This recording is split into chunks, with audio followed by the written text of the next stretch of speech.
നമസ്കാരം. Public prosecutor സഖാത്തിയുടെ കസേര തെറിച്ചു. കുട്ടി സഖാക്കളോടൊപ്പം ഗീനാകുമാരിയുടെ ഒത്തുകളി.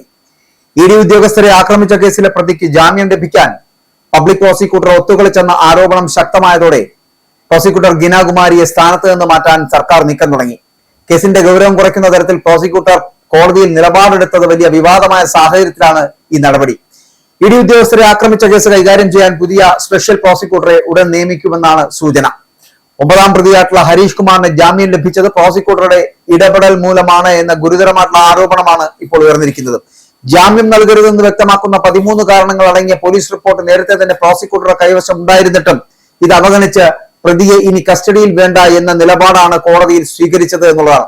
പോലീസ് റിപ്പോർട്ടിന് കടകവിരുദ്ധമായിട്ട് പ്രോസിക്യൂട്ടർ നടത്തിയ ഈ വാദം കോടതി ജാമ്യം അനുവദിക്കുന്നതിന് കാരണമായി.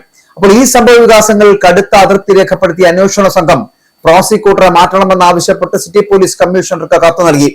ഇതിന്റെ അടിസ്ഥാനത്തിൽ director general of prosecution Asif Ali അന്വേഷണ ഉദ്യോഗസ്ഥരുടെ അടിയന്തരമായിട്ട് റിപ്പോർട്ടുകളുമായിട്ട് തിങ്കളാഴ്ച ഹാജരാകാൻ നിർദ്ദേശിച്ചിരിക്കുന്നു. കൂടാതെ ഈ പ്രതികളുടെ ജാമ്യം റദ്ദാക്കാൻ സർക്കാർ ഹൈക്കോടതിയെ സമീപിക്കുവാനും തീരുമാനിച്ചു കഴിഞ്ഞു. പ്രോസിക്യൂട്ടറുടെ ഭാഗത്തു നിന്നുണ്ടായ ഈ നടപടി കേസിനെ അട്ടിമറിക്കുവാനുള്ള ആസൂത്രിതമായിട്ടുള്ള നീക്കമാണ് എന്ന് ഇഡി ഉറച്ചു വിശ്വസിക്കുകയാണ്. അപ്പൊ ഇതിന്റെ ഭാഗമായിട്ട് കേസിൽ നേരിട്ട് കക്ഷി ചേരാൻ ഇഡി അസിസ്റ്റന്റ് ഡയറക്ടർ സനദ് റെഡ്ഡി കോടതിയിൽ ഹർജി നൽകി കഴിഞ്ഞു.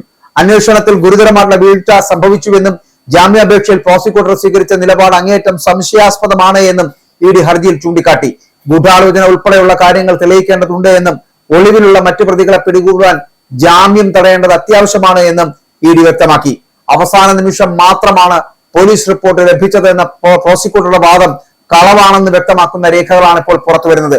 ഈ മാസം 18 തന്നെ പോലീസ് റിപ്പോർട്ട് കോടതിയിൽ സമർപ്പിച്ചിരുന്നു. എന്നിട്ടും ജാമ്യ ഹർജി പരിഗണിച്ച 24-ാം തീയതി വരെ അന്വേഷണ ഉദ്യോഗസ്ഥരുമായി ആശയവിനിമയം നടത്തുവാനോ നിലപാട് വ്യക്തമാക്കുവാനോ പ്രോസിക്യൂട്ടർ തയ്യാറായില്ല എന്നുള്ളതാണ്.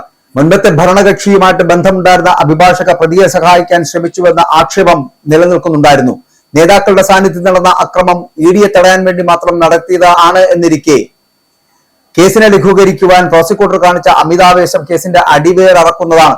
കേസിൽ കക്ഷി ചേരാൻ ഇഡി കൂടി എത്തുന്നതോടെ ഉന്നത നേതാക്കളെ പ്രതിരോധത്തിലാക്കുന്ന കൂടുതൽ തെളിവുകൾ പുറത്തുവരുമെന്നാണ് വിലയിരുത്തൽ. ഗീനാകുമാരിയെ നീക്കി പുതിയ പ്രോസിക്യൂട്ടർ വരുന്നതോടെ നിയമ നടപടികൾ കർശനമാക്കാനാണ് സർക്കാരിന്റെ നീക്കം. സഖാത്തികൾ കളിച്ച കളി അവസാനം കുട്ടി സഖാക്കളെ ജയിലിനുള്ളിൽ തന്നെ ആക്കിയിരിക്കുന്നു. ഇതോടെ പബ്ലിക് പ്രോസിക്യൂട്ടർ സഖാത്തിയുടെ കസേര തെറിക്കുന്ന കാഴ്ചയാണ് കാണാൻ പോകുന്നത്. കുട്ടി സഖാക്കളോടൊപ്പം ഗീനാകുമാരിയുടെ ഒത്തുകളി പക്ഷേ പാർട്ടിക്ക് ഗുണകരമായിരിക്കാം, പക്ഷെ ജനങ്ങൾക്ക് ഗുണകരമല്ലാത്തത് കൊണ്ടും നിയമത്തിന് മുന്നിൽ ഇവർ എല്ലാവരും തുല്യരായതുകൊണ്ടും ഗീനാകുമാരിയുടെ പബ്ലിക് പ്രോസിക്യൂട്ടർ കസേര തെറിച്ചിരിക്കുന്നു. കുട്ടി സഖാക്കൾ വീണ്ടും ജയിലിലേക്ക് പോകുന്നു.